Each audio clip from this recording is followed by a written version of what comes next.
प्रतिलेखन संख्या 20। Dictation start होगा 5 सेकंड बाद। स्टार्ट। आदरणीय साथियों, कई सरपंच निर्विरोध चुने गए। विराम। अनेक चुनाव के बाद जीत कर सरपंच बने। विराम। ग्राम पंचायतों के सरपंच ही पंचायत समितियों के सदस्य बने एवं उनमें से प्रधान व उप प्रधान अप्रत्यक्ष रूप से निर्वाचित होते रहे। विराम। सब पंचायत समितियों के प्रधान, सांसद व विधान सभा सदस्य जिला परिषद के सदस्य बनते रहे। विराम। उन्हीं में से जिला परिषदों के प्रमुख व उप प्रमुख चुने जाते रहे हैं। विराम। न केवल राजस्थान राज्य में ही अपितु देश के अधिकांश राज्यों में पंचायती राज व्यवस्था की स्थापना के आरंभ के वर्षों में इन संस्थाओं ने ग्रामीण विकास की दिशा में अच्छे परिणाम दिए। विराम। लेकिन कुछ वर्षों बाद किन्हीं कारणों की वजह से पंचायती राज संस्थाएं अपने सौंपे गए उत्तरदायित्व को सही ढंग से निष्पादित करने में असमर्थ दिखाई देने लगी, अर्थात ये संस्थाएं अपेक्षित परिणाम देने में असफल रहीं। विराम। इसका सबसे बड़ा कारण इन संस्थाओं के पास वित्तीय साधनों की कमी रही। विराम। साथ ही अधिकांश राज्य सरकारों ने पंचायती राज संस्थाओं के चुनावों में भी अधिक रुचि नहीं ली। विराम।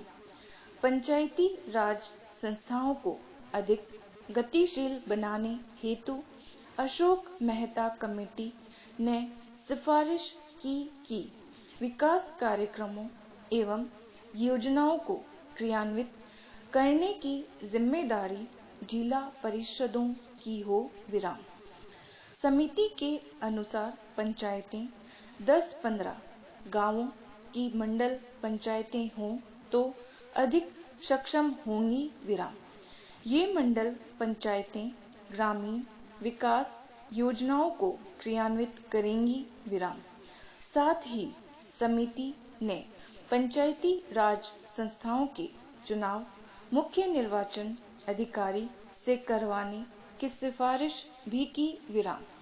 ग्रामीण विकास की प्रशासनिक व्यवस्था व गरीबी उन्मूलन समस्याओं हेतु गठित GVK राव कमेटी ने जिला स्तर पर योजनाएं बनाने व नियमित चुनाव कराने की सिफारिश की थी। विराम।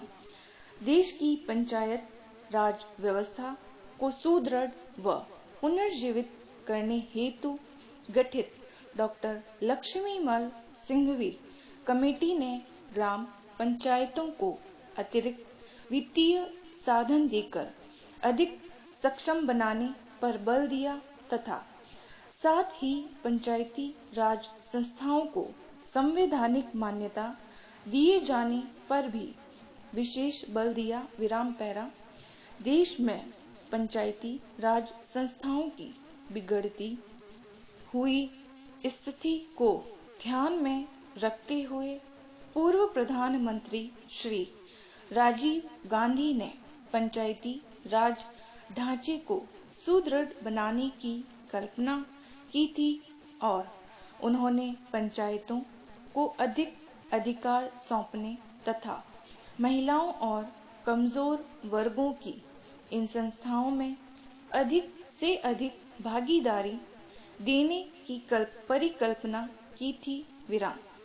हमारे वर्तमान प्रधानमंत्री के प्रयासों से अब यह संभव हो पाया है कि इस संबंध में शुरू किए गए प्रयासों तथा राष्ट्रपिता महात्मा गांधी जी के ग्राम स्वराज के स्वप्न को साकार बनाने की दृष्टि से संविधान में 73वीं संशोधन की कुछ महत्वपूर्ण बातों का जिक्र करना चाहूंगा। विराम।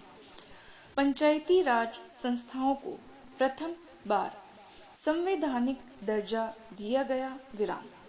सभी राज्यों में पंचायती राज की त्रिस्तरीय पद्धति लागू की गई, लेकिन जिन राज्यों की जनसंख्या 20 लाख से कम है, वहां बीच के स्तर की इकाई गठित करने की मर्जी राज्य सरकारों पर छोड़ी गई है। विराम।